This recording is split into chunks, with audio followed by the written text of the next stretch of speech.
Alors, aujourd'hui, petite review de la Clubber de chez Gong. Je vais vous expliquer pourquoi je pense que c'est la meilleure planche que vous puissiez avoir pour le pumping. Et surtout, la Clubber 80 cm, pas plus. Pourquoi?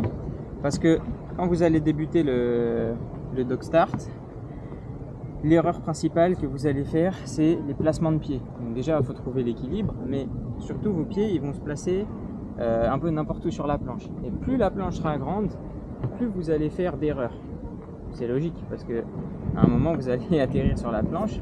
Si vous avez déjà vos mains ici, il ne reste plus beaucoup d'espace pour vos pieds. Donc, pour moi, il faut prendre la plus petite planche. Je sais qu'il y en a beaucoup qui pensent que c'est intimidant, que c'est pas forcément le mieux, que vous allez avoir du mal à mettre vos pieds.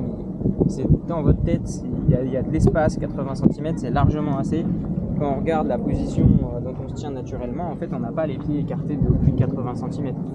Donc, il faut vraiment passer ce truc-là de dire ça va être trop petit, ça va pas être bien, parce que c'est vraiment la planche qui va vous faire progresser. Et en plus, en dog start, ce qu'on va chercher, c'est avoir une planche le plus léger possible.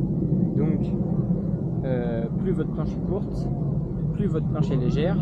Plus votre planche est courte, moins vous avez de bras de levier au bout, donc plus ça va être facile à pomper. Donc surtout, optez pour une Clubber 80 cm, pas plus. Voilà, c'est vraiment une planche qui est solide. Jamais eu de problème. Les pattes de la V3, ils sont vraiment mieux, ils accrochent bien, ils se décollent pas. Donc la Clubber, en fait, comparée à d'autres planches que j'ai pu tester, c'est vraiment une planche qui est très rigide, très solide.